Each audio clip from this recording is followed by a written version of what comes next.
हमें बोला गया कि सेक्स सुन के कांप जाओ, शर्माओ। और मेरे ख्याल से जेंडर इक्वालिटी नहीं रखने की वजह से है ये कि लड़का और लड़की को अलग बताया गया है कि आप लोग अलग हो।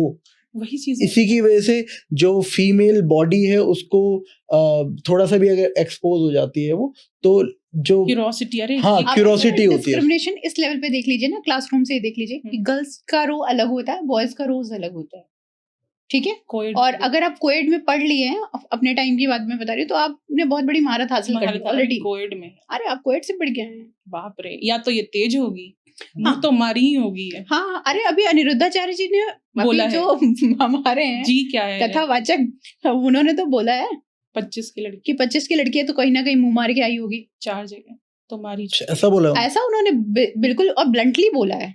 अभी जैसे अनिरुद्धाचार्य जी के बारे में बात हो रही है, तो अभी प्रेमानंद महाराज जी ने भी एक चीज बोली थी जिसको बहुत ज्यादा ही मतलब दूसरे वे में लेके गया है। उन्होंने बहुत कॉमनली चीज बोली थी, उन्होंने दोनों जेंडर्स के लिए बोला, दोनों जेंडर के लिए बोला था, बट उसको हाईलाइट कर दिया गया अनिरुद्धाचार्य के उससे जोड़ के। हाँ, तो जैसा उसने बोला वैसा ही उन्होंने। इससे कहीं ना कहीं पता चलता है कि कट पेस्ट जो किया जाता है ना, चीजों को तोड़ मरोड़ के जो दिखाया जाता है। प्रेमानंद जी ने तो ये भी कहा था ना कि किसी एक के साथ रहो, किसी एक के साथ रहो, और उन्होंने इवन LGBTQ तक को उन्होंने प्रमोट किया। उन्होंने कहा कि अगर आप कंफर्टेबल नहीं हैं तो आप किसी की जिंदगी बर्बाद मत करिए, बिल्कुल, और अपने पेरेंट्स को भी ये चीज समझाइए, और पेरेंट्स को भी ये चीज समझनी चाहिए कि हमारा बच्चा नेचुरली जैसा है, हमें उसे वैसा एक्सेप्ट करना। और उन्होंने बेसिकली बात तो बॉडी काउंट की करी है, बट उन्होंने एनर्जी एक्सचेंज करने की बात करी है। अगर आप लिटरल मीनिंग समझे उस बात का, तो अगर हम किसी भी पर्सन के साथ हाथ भी मिलाते हैं, लाइक अगर मैं आपसे हाथ मिलाऊं तो आपकी और मेरी एनर्जी एक्सचेंज हो रही है, ठीक है। हम किसी से पैर छुए जाते हैं, तो पैर अगर आपको नहीं पता वो इंसान कहाँ से आ रहा है, कहाँ से चल के आ रहा है, क्या उसकी मेंटेलिटी है, बॉडी में क्या एनर्जीज है, क्या वाइब है, आप उसके पैर छू रहे हो, तो वो जो एनर्जी आप एक्सचेंज कर रहे हो, तो वो ही उन्होंने बोला है। वो तो मैं तो बहुत छोटी चीज बोली आपको, जब लोग इंटरकोर्स करते हैं या फिजिकली किसी के साथ इन्वॉल्व होते हैं, तो वो बॉडीली एनर्जीज एक्सचेंज कर रहे, तो कितना, और सोचो एक पर्सन के साथ आपने एनर्जी एक्सचेंज करी, आप ड्रेन कर आपने आपको, या उसकी जो भी चीज है ट्रॉमाज आपने अंदर लिए उसको दिए, फिर आप सडनली किसी और के साथ दूसरे दिन एंगेज कर रहे हो या कुछ टाइम बाद। तो उन्होंने इस चीज के बारे में बोला कि आजकल का लोगों का आचरण खराब हो गया, कि वो एक इंसान के लिए लॉयल नहीं रह सकता, इसी वजह से रिश्ते नहीं चल रहे।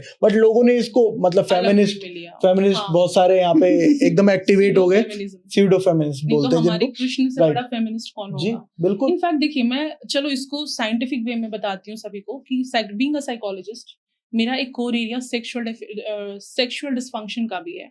ओके। तो आप जब एक से ज्यादा संबंध बनाएंगे, तो आप जो सेक्स की जो एक एसेंस है उसको भूल जाएंगे, आप इंजॉय नहीं कर पाएंगे, कर ही नहीं पाएंगे। आप एक के लिए फिर मतलब डिस्ट्रैक्टेड रहेंगे ना।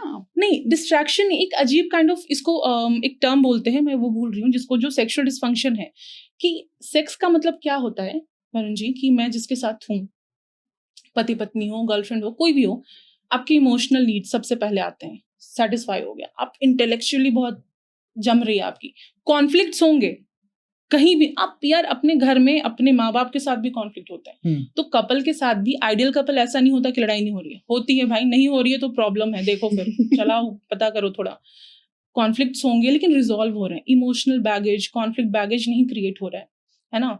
आप एक के साथ हो, आपका इमोशनली सेटिस्फाई हो, आप स्पिरिचुअली कनेक्ट कर पा रहे हो, इंटेलेक्चुअली कनेक्ट कर पा रहे हो, कॉन्फ्लिक्ट रिजॉल्व हो रहे हैं, रिस्पेक्ट सबसे बड़ा इंग्रेडिएंट है प्यार का। भाई मेरे पास ऐसे बच्चों के केसेस आते हैं जो बोल रहे मैम क्या हो गया, मार दिया तो, मैम प्लीज मेरा मन ही नहीं मान रहा, मैं उसको बेग कर रही हूँ, ये कर रही हूँ, उसने मुझे रंडी भी बोल दिया, प्रोस्टिट्यूट ये बोल रहा है, वो बोल रहा है मैम, बट मैंने कहा यार कोई तुमको अगर ऐसे बोला, मतलब ये अब्यूज कर रहे हैं फिर भी वो रह रहे हैं, जाना है मुझे, मैम कुछ करो ना मैम। आपको ऐसा नहीं लगता ये नार्सिसिस्ट होते हैं? हाँ, ये नार्सिसिस्ट होते हैं, narcissist, they are like parasites, आपकी बॉडी को फीड करते हैं। और आपको ये नहीं लगता ये जो टॉक्सिसिटी जो इंसान को पसंद आने लग जाती है ना, और ये नहीं, टॉक्सिसिटी पसंद नहीं आती वरुण जी। देखिए, इसमें नार्सिसिज्म कभी आपको या मुझे नहीं अट्रैक्ट करेगा। अगर हमने अपना इमोशनल बैगेज हील कर लिया है, पास्ट के ट्रॉमास को रिजॉल्व कर लिया है, या जो मेरा सपोर्ट सिस्टम है, जैसे मेरी फ्रेंड है, मेरे माँ बाप हैं, बड़े अच्छे, मुझे पता है कि तगड़ा सपोर्ट सिस्टम है मेरा, मुझे नहीं बनाएगा ऊपर। लेकिन जो बच्चा चाइल्डहुड ट्रॉमा लेके आ रहा है, उसको फैमिली से ट्रॉमा मिला है, स्कूल में बुली हुआ है, या चाइल्ड सेक्सुअल अब्यूज हुआ है, कुछ तो उसका पास्ट ट्रॉमा बहुत तगड़ा रहा है, अब वो इमोशनली वल्नरेबल है, उसको प्रे करना मतलब उसको अपना शिकार बनाना इजी होता है ऐसे लोग, क्योंकि इनको चाहिए यार कोई तो सुने, एक वैलिडेशन, एक वो इमोशनल सिक्योरिटी, एक इमोशनल डिपेंडेंस आ जाती है। ऐसे एक केस आया था हमारे एनजीओ में जो अभी स्वाति बता रही हैं, तो एक केस आया था, उसमें क्या हुआ था कि मतलब लड़की रहती है, उसकी शादी होती है, ठीक है, और शादी के मतलब कुछ टाइम बाद ही मतलब एंगेजमेंट से शादी के बीच का जो सेगमेंट रहता है उसमें दोनों बातचीत करना, अरेंज मैरिज है, बिल्कुल प्योरली अरेंज मैरिज है, ठीक है, तो उस वो ड्यूरेशन क्या होती है, एक दूसरे को जानने की होती है, बेसिकली कंपेटेबिलिटी समझने की होती है। उस टाइम तक तो सब कुछ ठीक था, लड़का बिल्कुल एकदम जो होता है ना आइडियल हस्बैंड के स्ट्रक्चर में वो सेट हो रहा है, बिल्कुल वो पैरामीटर, वो क्राइटेरिया सब कुछ फुलफिल है। देन आफ्टर क्या होता है, लड़की शादी के दूसरे दिन जाती है और उन दोनों के बीच कोहैबिटेशन नहीं होता है, लड़की शॉक्ड रहती है, मैरिज डिसॉल्व हो जाती है, क्यों? और फिर उसके बाद जब वो डिसॉल्व करने की बात करती है अपने पेरेंट्स से, ठीक है, कि मैरिज तो वहीं खत्म हो गई, ठीक है, जब वो ये बात कर रही होती है तो वो समवेयर क्या करता है कि उसको फिर से वापस इमोशनली ट्रस्ट में लेने की कोशिश करता है, अपने अकॉर्डिंग यूज करना, कि जब उसका मन है, उसने तुम्हें कॉल मैसेज कर दिया, उसने तुम्हारे मैसेज का रिप्लाई कर दिया, आज उसका मन है तुमसे, तो अदरवाइज तुम उसको 100 कॉल कर रही हो, 100 मैसेज कर रही हो, हाँ कोई फर्क नहीं है। बहुत ब्यूटीफुली कन्विंस करेगा कि जो वर्ल्ड ट्रेड सेंटर में ब्लास्ट हुआ था तुम्हारी वजह से हुआ था, लेकिन कोई बात नहीं, मैं तो हूँ तुम्हारे लिए। और दूसरी चीज पता है, मैंने तुम्हें बताया था, तुम भूल गई। मैनिपुलेशन बहुत हाई होती है उनको ना, वो होता है हम इमोशनली हाईजैक कर लेना, बेसिकली कि आपके इमोशंस को ही हाईजैक कर लेते हैं, कि उसको पता है कि एक पॉइंट पे ये कन्विंस हो जाएगी और उस पॉइंट को ट्रिगर करना होता है, दैट्स इट। इसीलिए घर में वो माहौल देना, भाई बच्चों को प्यार करना। अब पेरेंट्स को क्या लगता है ना कि पढ़ा दो, लिखा दो, कपड़े पहना दिया, अरे यार ये आपका अधिकार है, आपको करना पड़ेगा, संविधान ने भी बोला है पढ़ाने के लिए, ठीक है, तो वो आप कोई एहसान नहीं कर रहे हैं बच्चे को, वो मैं भी कल को अपने बच्चे को ये करूंगी और उसको एहसान नहीं दूंगी, बट उसके बदले उसको इमोशनली सिक्योर करना बहुत जरूरी है, कि इतना कर लेना कि बच्चा आके मुझसे शेयर करे कि मम्मी मुझे वो पसंद आ रहा है या मेरे साथ ऐसा हो रहा है, वो बहुत जरूरी है। चलो अब जब इसकी बात हो रही है रिलेशनशिप से रिलेटेड, तो आप जैसे लॉयर हैं, तो आपने अभी ये वाला केस देखा होगा जिसमें अतुल सुभाष वाला केस हुआ था, और अभी बहुत सारे रिसेंट बहुत सारे केसेस हो रहे हैं, ठीक है, जिसमें वो मेघालय वाला केस हुआ था, ठीक है, राजवंशी वाला, और अभी वो जो ड्रम में जो केस हुआ था, तो आपके सामने कभी कोई ऐसा केस आया? हाँ जी, आया है। क्या केस है, उसके बारे में बताइए। केस उसमें ये था कि मतलब मर्डर तक तो टचवुड बात नहीं पहुंची, नौबत नहीं आई, वो ये केस आपके नोएडा का था, मैं बताऊं तो वो बंदा बिजनेसमैन था, ठीक है, और उसकी 2 बहनें थी, दोनों NRI थी, फॉरेन में वेल सेटल थी, मदर फादर थे उसके बाद में उसकी शादी होती है, तो वो लड़की क्लैशेस यहाँ से स्टार्ट करती है कि मैरिटल लाइफ में कि मैं जो है तुम्हारे पेरेंट्स के साथ नहीं रहूंगी, और वो इकलौता लड़का होता है, तो वो बोलता है कि यार देन मैं, मेरे बूढ़े माँ बाप है, मैं कहाँ जाऊंगी, तो फिर बोलती है कि ऊपर का फ्लैट ले लो, नीचे का, तो इस तरह से वो जितनी भी कोशिश करता है एडजस्टमेंट बना रहे, चीजें अच्छे से चले, बट समटाइम टॉर्चर होते होते होते होते वो इतना ज्यादा टॉक्सिक हो जाता है रिलेशनशिप कि वो बंदा, आप बिलीव नहीं करोगे, वो बंदा बाथरूम में बैठ के मुझे ये सारी चीजें ऑन कॉल एलिबरेट कर रहा था, इस लेवल की टॉक्सिसिटी। और उसने ये चीज बोला कि मैम अगर इसमें मैं अपने साइड से डाइवोर्स फाइल करता हूँ तो मुझे बच्चे की कस्टडी नहीं मिलेगी, फॉर श्योर नहीं मिलेगी। एक डर ये भी होता है, आप किसी को भी उठा के देख लीजिए, अच्छे अच्छे सेलिब्रिटीज को देख लीजिए, हार्दिक पांड्या को देख लीजिए, शिखर धवन को देख लीजिए, जिनको हमने इग्नोर, शिखर धवन को तो हमने एकदम इग्नोर किया, एकदम इग्नोर कर दिया, उनके बारे में सिस्टम शामी, सिस्टम उनका अच्छा था, सपोर्ट सिस्टम की वो सरवाइव कर गए, या तो वो सुसाइड करते तो शायद हम, अरे एग्जैक्टली उनके पास कहीं ना कहीं सोशल सपोर्ट बहुत अच्छा था, बहुत अच्छा था, बट ऐसे कई सारे लोग हैं जिनको ये इमोशनल सपोर्ट नहीं मिल पाता। ये तो बहुत हाई क्लास केसेस हो गए ना, मतलब अगर नॉर्मल पर्सन कोई मिडिल क्लास या lower middle class, newspaper vendor की कहानी बता, हाँ ठीक है, राजकुमार जी हैं, दिल्ली के ही हैं, दिल्ली में रहते, न्यूज़पेपर वेंडर थे वो, शादी की, एक दिन एक्सीडेंट हुआ, दोनों पांव चले गए, ही इज हैंडीकैप्ड, ठीक है, वाइफ ने डिवोर्स फाइल किया, झुग्गी में ही रहते थे वो, आज वो आदमी मिलाप जो ऐप है फंड रेजिंग वाला, उस पे फंड रेज करके एलिमनी भर रहा है, और बताओ तो गवर्नमेंट को दिख नहीं रहा, मतलब जजेस को दिख नहीं रहा है। अभी महाराष्ट्र का एक केस था, उसमें उसने कितने 3 करोड़ रुपीस और प्लस एक गाड़ी BMW और प्लस एक बंगलो की डिमांड की। ठीक है, तो जजेस ने बोला अब तो कंसीडर किया जा रहा है, अब समझ में भी आ रहा है कि ये फेक डाइवोर्स केसेस किस लिए होते हैं, एलिमनी सीख करने के लिए हो रहे हैं। उनको बोला कि आप तो खुद ही, उन्होंने खुद बोला। तो आप जैसे लॉयर हो, आपके पास कोई केस आया किसी फीमेल का, या हाँ जी केस आया किसी फीमेल का लेते हैं, तो फीमेल ने बोला कि मैम मुझे ऐसा ऐसा है, मेरे को डाइवोर्स लेना है इनसे और मुझे रहना ही नहीं है इनके साथ, तो आप उनको क्या राय देते हो? क्या मतलब किस तरीके से आप उस केस को हैंडल करते हो? क्या आप भी उनको ये राय देते हो कि इन पे झूठे केस लगाने चाहिए, क्योंकि केस को मजबूत करने के लिए कहीं ना कहीं लगाए जाते हैं? बिल्कुल, इट डिपेंड्स, क्योंकि वो मेरा प्रोफेशन है और मैं अपने प्रोफेशन के टुवर्ड्स हमेशा लॉयल रहूंगी। जैसे कि मैं एक एग्जांपल दूंगी, अगर डॉक्टर के पास एक क्रिमिनल भी आता है, भले वो ऑफेंडर है, तो उसको इलाज करना ही है। और जैसे कि आपने राम जेठमलानी जी का एक स्टेटमेंट सुना होगा कि वो XYZ कोई भी हो, being a lawyer, being an advocate, it's my duty to protect my client. That किसी भी उसमें हद पे जाना हुआ है, एथिक्स को जाए आप किसी दाव पे रखना। बट बीइंग सोशल एक्टिविस्ट, मैं सोशल एक्टिविस्ट भी हूँ, मैं सोशल वर्क भी कर रही हूँ, तो वो मेरी चॉइस हो जाती है फिर वहां पे कि मुझे उसको परसीव करना है या मुझे उसको लेट गो करना है। अभी जैसे आपने ये बोला, तो कुछ जेन्युइन केसेस भी आते हैं। मेरे पास एक केस आया था लड़की का, मैं आपको बताऊं, वो डेटिंग साइट से उसकी शादी होती है। उसके फादर मतलब एडॉक पे जॉब करते थे, सिंगल लड़की उनकी, गुजरात में शादी कर दी, अच्छा खासा परिवार था, सब कुछ। यू वोंट बिलीव कि जब वो लड़की शादी करके जाती है, तो जब वो अपने कमरे में आता था तो अपना पर्स, अपना फोन, अपनी जितनी भी चीजें, ATM कार्ड्स वगैरह, अपने माँ के रूम में रख के तब उस रूम में एंट्री करता था। मतलब इतना ज्यादा मतलब ट्रस्ट खत्म हो गया है? ट्रस्ट नहीं, वो न्यूली मैरिड था, मतलब अभी शादी हुई है, लड़की की विदाई होती है गुजरात, वो लोग गुजरात में प्रॉपर सेटल थे, लड़की रहने वाली थी प्रयागराज की। जानबूझ के क्या था कि कहीं वो चोरी ना कर लिया, कुछ ऐसा कुछ, जो भी माइंडसेट उनका रहा हो, बट अभी मैं आपको बताती हूँ उनका इंटेंशन क्या था इसके पीछे। उसके बाद में इतना ही नहीं होता है, इसके बाद में क्या होता है कि अगले दिन लड़की जो है अपनी मतलब मदर इन लॉ से पूछती है कि ऐसा क्यों।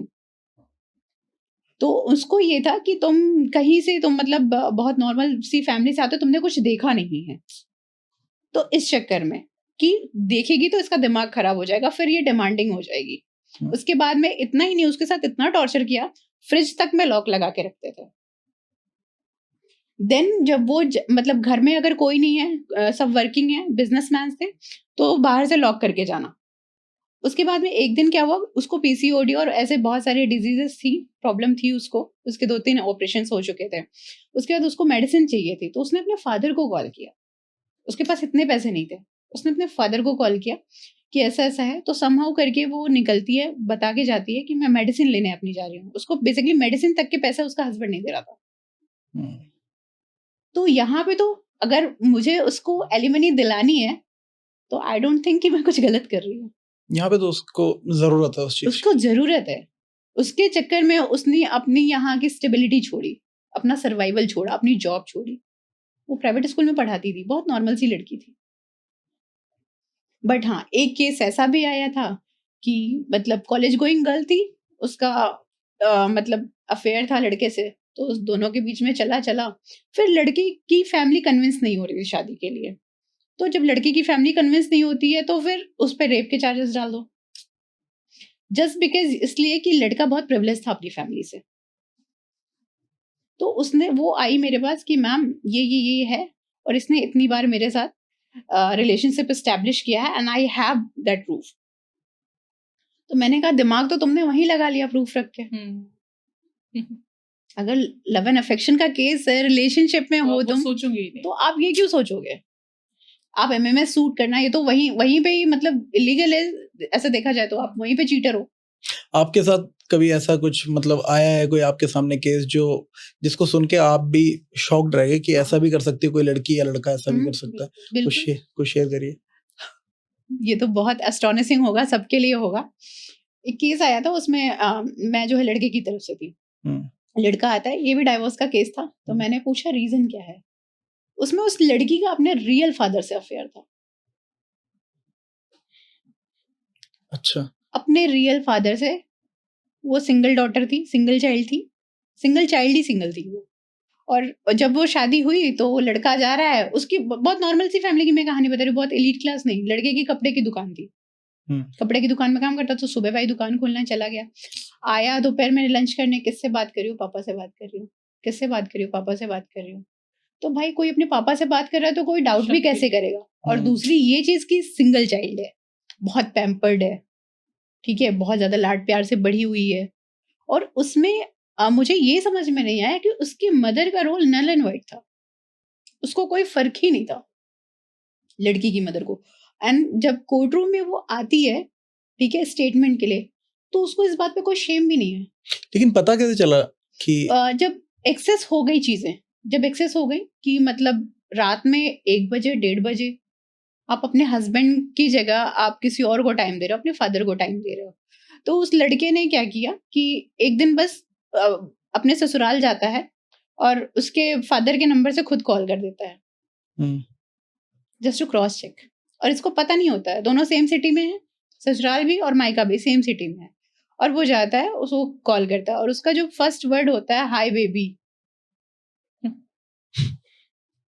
अच्छा, लड़की को तो नहीं पता ना उसका हस्बैंड वहां गया है, फोन उठाते ही हाय बेबी। देन जब उसने, उसके फादर का एक्चुअली वो एजेड है, तो टेक्निकली उतने स्मार्ट नहीं थे वो, गैजेट मतलब उनको ऑपरेट करना या फिर जो भी चीजें इतनी हाइड करनी नहीं आई होंगी। उसने जब चैट्स पढ़े, फिर उसमें न्यूड्स देखे और सारी चीजें देखी, ये वो शॉक्ड, उसके पैरों तले जमीन निकल चुकी थी तब, और वो इतना ज्यादा डिप्रेस था, और मतलब इस उसमें था, मतलब डाइसी सिचुएशन में था कि उसकी मतलब वो अपने घर में भी कैसे कन्वे करे अपने मदर फादर को कि मतलब मेरी वाइफ जो है अपने ही फादर के साथ उसका रिलेशनशिप है। ये मेरे लिए अभी तक का सबसे शॉकिंग केस रहा है। अच्छा, आपके हिसाब से, मतलब लॉ के हिसाब से, एक आदमी के पास ये मैरिज डिस्प्यूट्स में क्या राइट्स होते हैं? मैरिज डिस्प्यूट्स में देखिए, सबसे पहले तो हमको जो लगता है कि हमारा जो डोमेस्टिक वायलेंस एक्ट है केवल विमेंस को प्रोटेक्ट करता है, बट ऐसा नहीं है, ये मेंस को भी प्रोटेक्ट करता है। और इसमें सबसे पहला राइट तो यही है कि अगर किसी भी मेन को उसके मैरिटल लाइफ में अगर मेंटल ट्रॉमा या मेंटल हैरासमेंट या फिर कुछ भी इस तरह का मेंटल एक्सप्लॉयटेशन दिया जा रहा है, तो उसको भी इक्वल राइट है। ये हमारा कॉन्स्टिट्यूशन देता है अंडर आर्टिकल 14। क्या राइट्स मतलब? राइट्स ये है कि वो उसके लिए मतलब केस लॉन्च कर सकता है किसी भी तरीके की लाइक उसको एक्सटॉर्शन किया जा रहा है, ठीक है, या फिर उसको डराया धमकाया जा रहा है। जैसे विमेंस के लिए है बिल्कुल कि मान लो तुम ये नहीं करोगी तो तुम्हें जान से मार दूंगा, तो सेम मेन के लिए भी वही है। क्योंकि सबकी मतलब लाइफ तो प्रोटेक्टेड है ना under article 21, right to life सबको है, तो उसमें वो प्रोटेक्टेड है। पहली राइट तो ये हो गई कि आपको भी इक्वली प्रोटेक्शन मिला हुआ है। ये केवल डोमेस्टिक वायलेंस एक्ट ऐसा नहीं है कि केवल विमेंस के लिए है, ये एक्ट है 2005 का। तब चीजें, तब रेशियो ज्यादा था विमेंस के टुवर्ड्स, रेशियो बहुत ज्यादा था, अभी भी है, बट अभी क्या है, अभी चीजें थोड़ी सी पैरेलल होने लगी हैं, समवेयर हमें केसेस ज्यादा सुनने को मिलने लगे हैं। पहला राइट तो ये है। दूसरा राइट ये है, ये जो फेक एलिमनी के केसेस हो रहे हैं या फिर एलिमनी के केसेस हैं, तो इसमें बहुत लोगों को नहीं पता है कि हिंदू मैरिज एक्ट के सेक्शन 24 में और सीआरपीसी के सेक्शन 125 में, जो आपकी बीएनएसएस हो गया है, उसमें एक मैन भी एलिमनी ले सकता है। क्या? खुशी की लहर खुशी की लहर पुरुषों में होनी चाहिए। ये तो पता ही नहीं है। हाँ, बट ऐसा है, क्या कर सकते। अच्छा, हाँ, लोगों को नहीं पता है ये चीजें, बट ऐसा है। हम तो शादी इसलिए नहीं कर रहे कि एलिमनी देनी पड़े। नहीं, आप बिल्कुल करिए, आप बिल्कुल शादी करिए, बट एलिमनी जरूर मिलेगा। दहेज मत लीजिए। बस अगर विमेन वर्किंग है और हस्बैंड वर्किंग नहीं है, तो मेन को भी इक्वली राइट है कि वो ले सकता है, और विमेन रिस्पॉन्सिबल है उसे देने के लिए, ये भी है। और तीसरी मैं बात करूंगी, जैसे कि आजकल जो हाई प्रोफाइल केसेस में भी देखने को मिलता है, और यूजुअली भी नॉर्मल भी केसेस देखने को मिलता है। जैसा स्वाति के पास आते हैं तो स्वाति मुझे फॉरवर्ड करती हैं कि ये चाइल्ड कस्टडी को लेके, तो सक्सेशन एक्ट में जितना राइट मदर को है उतना पेरेंट्स फादर को भी है, बिकॉज दोनों पेरेंट्स हैं, दोनों के होने से बच्चा हुआ है। बिल्कुल। और चाइल्ड के डेवलपमेंट में दोनों का इक्वल, क्योंकि माँ या बट उसमें माँ को ज्यादा प्रायोरिटी पे रखा जाता है। माँ को प्रायोरिटी इसलिए दिया जाता है बिकॉज उसने उसको अपने वूम में रखा है। एक जो सेंसिटिविटी होती है, एक जो इमोशनल कनेक्ट होता है वो माँ से ज्यादा होता है ऐसा, क्योंकि फीड कराती है वो बेसिकली। तो उसको वहां से देखा जाता है कि माँ नर्चर करती है, वो नर्चर करती है बच्चे को। और ऐसा नहीं है कि एक क्या कहते हैं, बच्चे एक उम्र होती है, अगर बच्चे की उम्र 12 साल के बाद है, एक मतलब टर्म होता है doli incapax, doli capax and doli incapax. Doli incapax वो होता है जो below till 7 year of age, 0 to 7 year of age, और डॉली कैपेक्स होता है 12 ईयर ऑफ एज। ठीक है, 7 से 12 साल का जो है वो डॉली कैपेक्स होता है। तो जो उसके बाद का जो बच्चा है, ये माना जाता है कि उसका कॉग्निटिव सेंस डेवलप हो चुका होता है। तो उसमें बच्चे की कंसेंट मैटर करती है कि बच्चा किसके पास रहना चाहता है। मतलब एज के बाद ये फिगर आउट किया गया है लॉ में। जैसे कि आपको मैरिज के लिए भी एज ऑफ कंसेंट बिल में बताया गया कि लड़की की उम्र 18 साल और लड़के की उम्र शादी की 21 साल। तो सेम इसी तरह से इसके लिए भी ये डिफाइन है कि मतलब अगर बच्चे की कंसेंट कोर्ट बच्चे से भी पूछती है, ठीक है, तब उसका कॉग्निटिव सेंस डेवलप हो चुका। इमोशनल उसका जो कनेक्ट है वो भी मैटर करता है कि उसका फादर से है या मदर से है। बहुत से केसेस में है ना कि बच्चा माँ के साथ जाना ही नहीं चाहता है, सेफ ही नहीं है। तो अगर वो कॉग्निटिवली है एबल डिसीजन लेने के लिए तो वो करेगा, बताएगा। अच्छा, जैसे कभी कोई फेक रेप केसेस जैसे बहुत ज्यादा आजकल बढ़ गए हैं, आदमियों के ऊपर बहुत ज्यादा रेप केसेस लग रहे हैं, जिसकी वजह से लोग बहुत ज्यादा डरे हुए हैं और शादी भी नहीं करना चाहते कि कभी उनके ऊपर ही ऐसे रेप केसेस लग जाए और वो रिलेशनशिप में भी नहीं आना चाह रहे ऐसी वजह से। तो उनसे कैसे बचा जा सकता है? क्या हमारे पास राइट्स हैं आदमियों के पास ऐसे चीजों से बचने के लिए? बिल्कुल राइट्स हैं हमारे पास। एक छोटा सा एग्जांपल मैं देना चाहूंगी जो अभी करंट सिनेरियो में रनिंग है। यश दयाल बहुत फेमस क्रिकेटर है आरसीबी का, वो रहने वाला प्रयागराज का है। ठीक है, तो यश दयाल की गर्लफ्रेंड ने उसके ऊपर फॉल्स रेप केस डाला है अभी। तो इलाहाबाद हाई कोर्ट ने ये चीज मेंशन किया कि जब आप 4 साल से 5 साल से उस बंदे के साथ रह रहे थे और आप अपनी कंसेंट से सेक्सुअली एक्टिव थे, तब आपको समझ में नहीं आया कि वो रेप हो रहा था। वो बंदे को लाइमलाइट मिल गई, फेम मिल गया, तो आपको समझ में आ रहा है कि अब वो बंदे को नहीं रहना या आपका नहीं चल रहा है, रिलेशनशिप नहीं चल रहा है, तो आप उस पर रेप के केस डाल दो। उसके कॉन्सिक्वेंस में अभी आप देखेंगे कि पॉक्सो में भी उसके ऊपर रेप केस डाल दिया गया है, पॉक्सो एक्ट में भी। उसके लिए क्या किया जा रहा है? इसमें पॉक्सो एक्ट कैसे लगा? इसमें ये तो केस अलग है। इस केस में जब इलाहाबाद हाई कोर्ट ने ये मतलब अपना वो दिया है, अनाउंस किया कि मतलब थोड़ा सा इसमें डाउट है कि ये रेप है, जेन्युइनली है या नहीं है, या फिर एलिज्ड रेप है, या फिर ये इम्पोज्ड रेप है, या फेक रेप है, ऐसा कह लें। कोर्ट ने ये मेंशन नहीं किया कि फेक रेप है, बट इम्पोज्ड रेप है। ठीक है, तो उसके बाद में जब वहां पे दाल नहीं गली तो लोगों ने क्या किया कि पॉक्सो में उसको, पॉक्सो के भी केसेस उसके ऊपर इम्प्लाइड कर दिए, पॉक्सो के केस में उसको फंसा दिया। अब वो बंदा तो बेचारा झेल रहा है ना, इतना बड़ा सेलिब्रिटी होने के बाद उसका अभी पूरा करियर शुरू हुआ है, उसका पूरा करियर खत्म हो जाएगा, पूरा करियर स्पॉइल हो जाएगा। तो इससे सबसे पहली चीज तो ये है कि जो कंसेंट होती है ना, वो फ्री कंसेंट है या कैसी कंसेंट है, हमें ये जान लेना बहुत जरूरी होता है।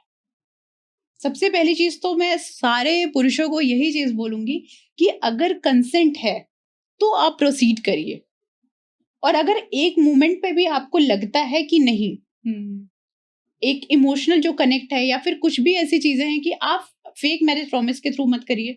ठीक है, अगर वो फ्री कंसेंट के साथ है तो आप आगे बढ़िए।